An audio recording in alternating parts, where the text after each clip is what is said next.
When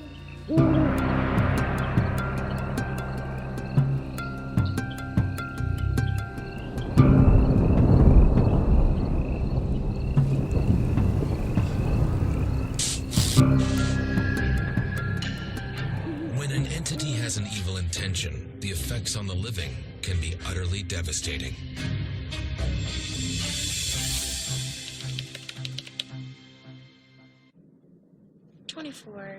Take 3, maybe common, soft sticks mark.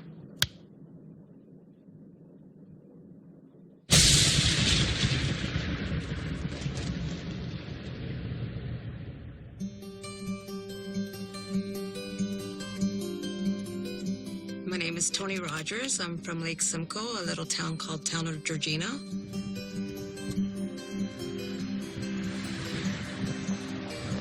It's a nice tourist area. People come through, go fishing. Me and my husband, we were looking for a quiet place to live. We just got married a year prior, so we wanted somewhere where we can raise our children and enjoy a nice, quiet town and a place for the kids to grow up and have that small community feeling where everybody knows everybody.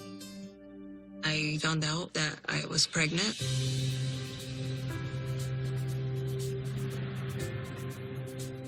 My husband was working in the city.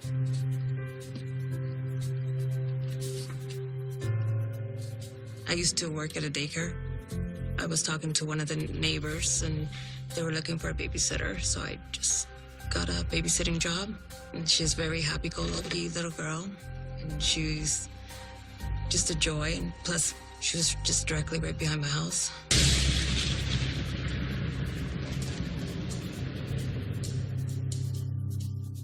I would take down the laundry to the basement.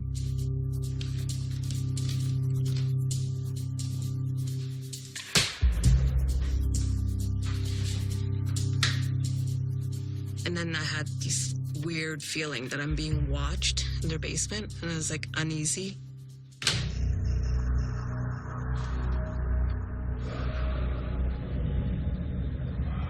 So I just dropped the clothes down there and I ran back up, and it's like, you get that eerie feeling.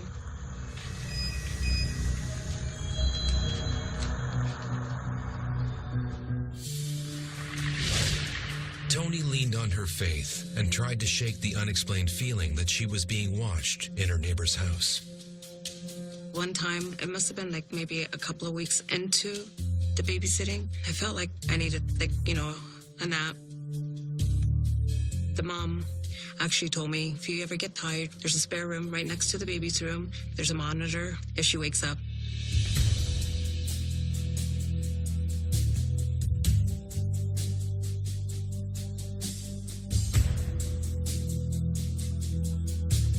And then all of a sudden, you feel like you're being watched.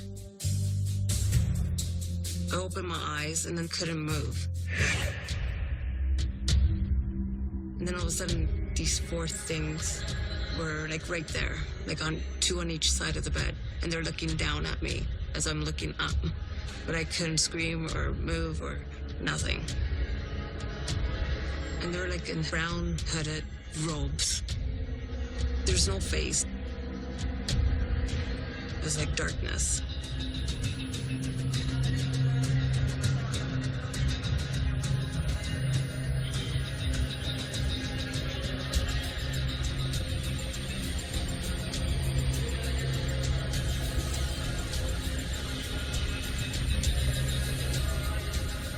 The baby all of a sudden started to fuss in her crib, and all of a sudden I just jolted up. I looked around and there's nothing there.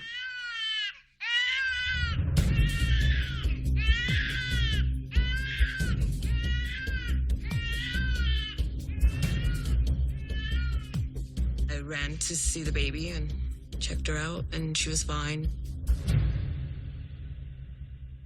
There have been many cases involving what we like to call either incubus or succubus cases, where a person will say that they had a dream that they were surrounded by beings without faces, and they've felt an overwhelming fear come through them and almost paralyzed, where they couldn't move. They knew what was going on, they can see what was going on, but they couldn't do anything about it.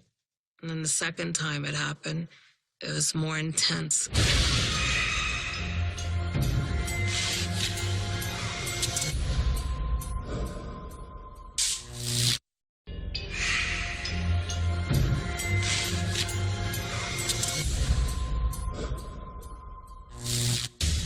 It was 1992, and Tony Rogers was babysitting at her neighbor's house.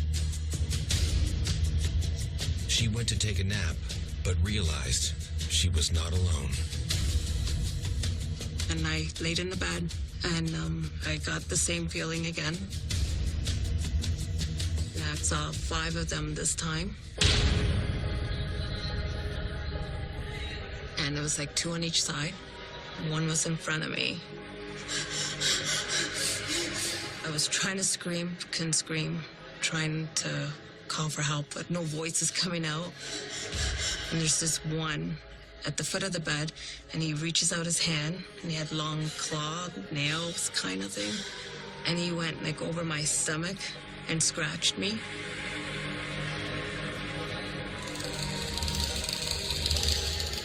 I did the sign of the cross with my tongue, and that's when I was released. You can't explain the fear. Like, it's like terrifying feeling, especially like you can't explain what it was. When dealing with the demonic, a lot of times, anything that involves a demon is usually never nice. One of the big things that demons prey off of is fear, instilling fear into somebody. Was it a warning? Was it a sign? Was it to test me for my faith? I have no idea. I just wanted to forget about it, and I just let it go. I'm like freaked out, called my husband, and I said, this thing actually scratched me. I think there's something going on with the baby, like they're out to get my baby or something. He's like, oh, don't be ridiculous, like it's okay. And I'm like, no, I actually have a scratch mark on my stomach, like something scratched me. I can't be here anymore. And he's like, don't worry about it. We have an ultrasound coming up in a couple of days. Everything's gonna be fine. But at that moment I knew, like, there's something that's not right with the baby. I don't know what or why those things were there, but as a pregnant mother, I knew there was something not right. So I told the lady, I said, I can't do this anymore.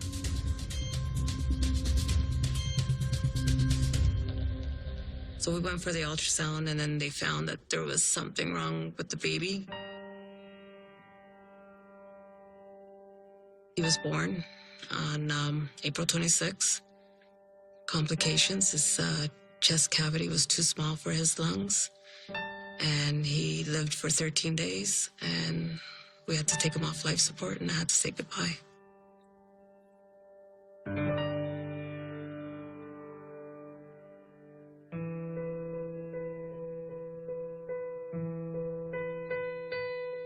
I'm living in this house, and the plans were to have children. Feeling like a failure as a mom, as a wife, as a person.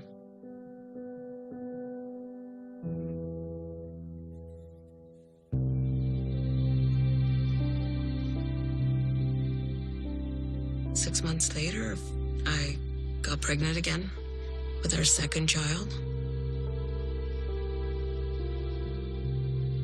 And Jesse was born, and it turned out he was a boy, and a healthy boy at that. You can't explain the excitement, like it's beyond happiness being a mom. Things were like, you know, good. Everything at the house was awesome. And, you know, dad went to work, mom stayed at home, raised the baby, cleaned the house, you know, good old housewife. Tony was grateful for her second chance at being a mother, and all the unexplained incidents seemed to stop. Until one night, more than 2 years later. Jesse was 2.5. We were all sleeping. It was like 2 in the morning. We heard Jesse screaming at the top of his lungs. Mommy! Mom! Mommy! Mom! Me and my husband go to the room to check out the situation. Mommy! He was screaming that some man was trying to pull him inside the wall. I was scared for my son's well-being, my well-being, and I wanted to get out of that house. Fearing that the malevolent spirit that had been haunting her was now targeting her son, Tony decided to do some research on her house. I went to the town and got the city records of who lived in my house. Every 6 months to a year, people were moving in and out, and I've been there the longest. My husband was more skeptical, like he didn't believe. So then I just kept it to myself. I'm not going to talk about it because I don't want people to think I'm nuts. Tony tried to dismiss the strange events as coincidence, but any hope that they would stop were soon dashed. I guess it was about 11:30, 12. Slept into bed. All of a sudden I see out of the closet coming some older woman.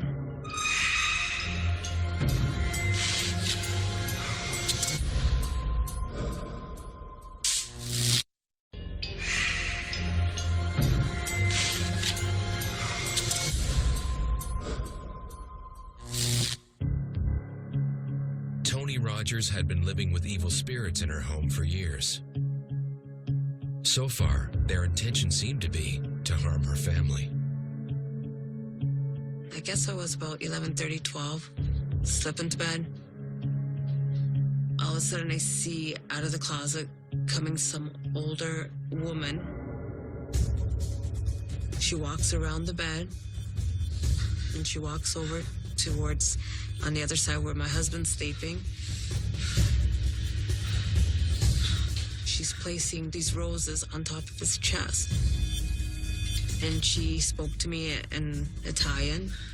She says, "Non ti preoccupare, figlia mia, tutto va bene," which means, "Don't worry, my child, everything will be fine." And as she did that, my husband started to choke because I felt like I was being choked, or I felt pressure. I didn't understand it, and we just let it go at that.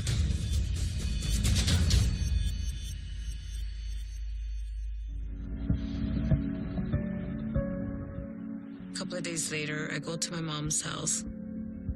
I was going through my parents' photo album, and I spotted this woman in this picture. She had black hair. She kind of looked like me, actually. Completely taken aback, Tony saw a photo of the same spirit that had visited her only a few nights previously. And I asked my mom, "Who is this lady?" And my mom said, "That's Nonna, like that's my mother." I was the only one out of my family that was born in Canada, and so I've never had the pleasure of meeting any of my grandparents. About a week later, my husband packed his things and walked out on us. That kept playing in my mind, like over and over again. Why would my grandmother come out of the closet with a dozen roses and say that it's going to be okay? And now it makes sense. She was protecting me or giving me a sign that my husband was planning to leave me, because I was shocked when he decided to walk out.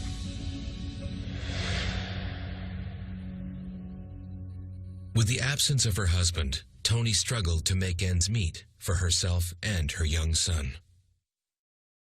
That's when I decided to put my house up for sale.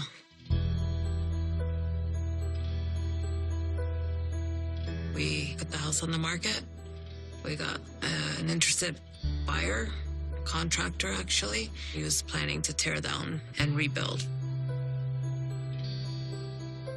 He came for his inspection, and I wasn't allowed to be in the house at the time. I said to the contractor, make sure you close the door behind you. And off I went. Come back home after an hour, and I noticed my front door is open. Hello? Is anybody here?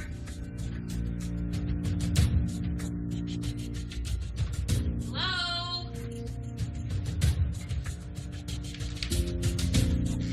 Hello?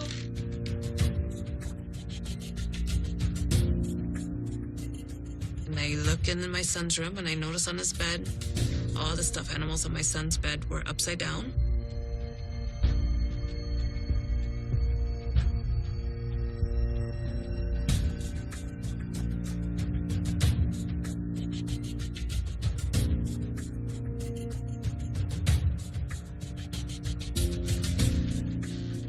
Hello? And I look in the trap door, and it's open, and there's an extension cord with a triple light leading to the crawl space. Are you here? Hello?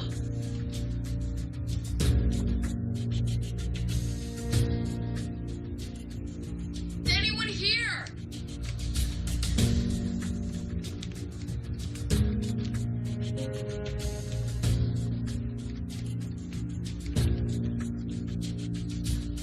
Hello? The real estate called me and said the contractor is not interested in the house. And I said to her, okay, I'm kind of ticked off because he left the front door open, and he actually left a few tools and his trouble light here, and it's turned on.